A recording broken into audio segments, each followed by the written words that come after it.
Valdemar Cordeiro foi um renomado artista e teórico brasileiro nascido na Roma, Itália, em 1925. Ele se formou em arquitetura pela USP e se destacou como um dos principais expoentes na arte concreta no Brasil. Posteriormente, estudou na Academia de Belle Arte, onde obteve o grau de mestre em Belas Artes, sendo essa formação crucial para sua compreensão e desenvolvimento como artista, influenciando suas ideias e práticas artísticas ao longo de sua carreira. Seu principal projeto foi o Manifesto Ruptura, no qual defendia uma arte abstrata e racional, livre das influências emocionais e subjetivas.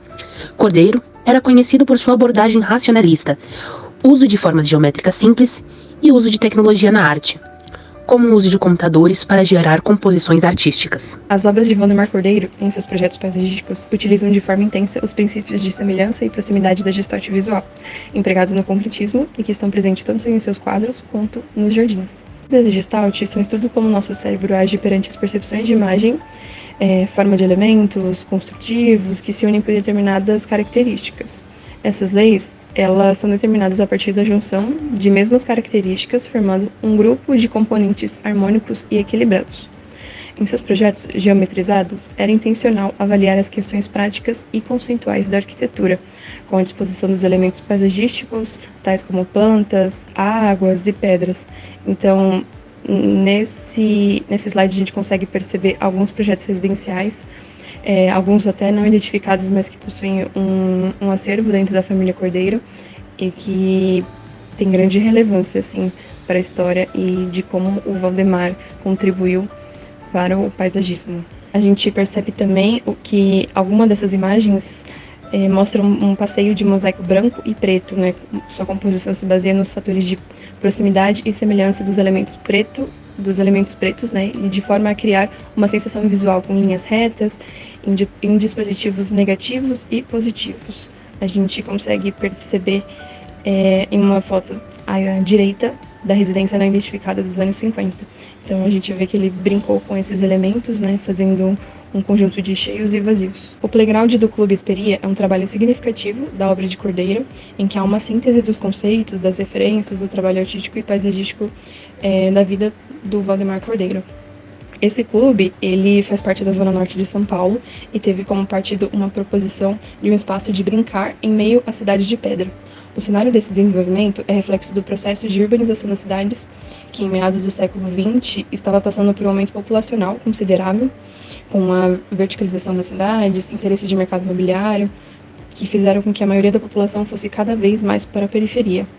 Haviam também a falta de áreas verdes e políticas públicas ligadas ao espaço de lazer e recreação. O Valdemar, ele estava atento a essas questões e teve como referência a Carta de Atenas, de Le Corbusier, e para ele, o ensinamento do paisagismo deve formular o problema do tempo livre, ou seja, deve haver espaços para pensamento, diálogo e principalmente lazer. O projeto do playground do Clube Esperia talvez possa ser considerado o melhor exemplo dessa aspiração de mais extenso de todos os momentos, ou seja, da proposição artística como parte do cotidiano e indissociável da vida urbana. Na filiação estética a gente pode observar alguns trabalhos iniciados na década de 1950 e posteriormente nos anos seguintes, também de playgrounds ao redor do mundo.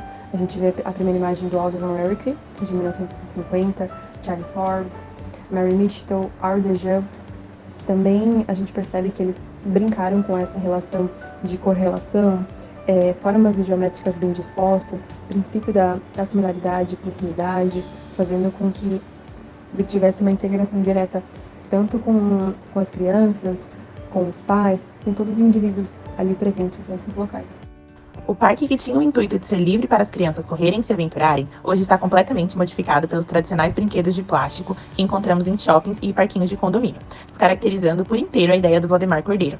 As crianças de hoje em dia crescem cada vez mais distantes de espaços físicos que trabalhem a imaginação e a aventura. Primeiro, porque a tecnologia já tenta fazer isso por elas nos jogos de celular. E segundo, porque os parquinhos de hoje são projetados para ser 100% seguros, com pisos e muros emborrachados, para que as crianças não caiam, não se machuquem, não ralem nem um dedinho sequer, tornando assim um ambiente totalmente sem graça. Antigamente, a aventura das crianças era descer a rua num carrinho de rolimã. Mesmo sabendo que ia machucar, eles não paravam de brincar. Será que hoje as crianças deixariam de se aventurar num parquinho porque o brinquedo não é de plástico? Será que para elas é mais divertido descer no escorregador e cair no piso emborrachado do que num tanque de areia? E nós, arquitetos, será que estamos deixando de criar espaços incríveis por medo de um joelho ralado?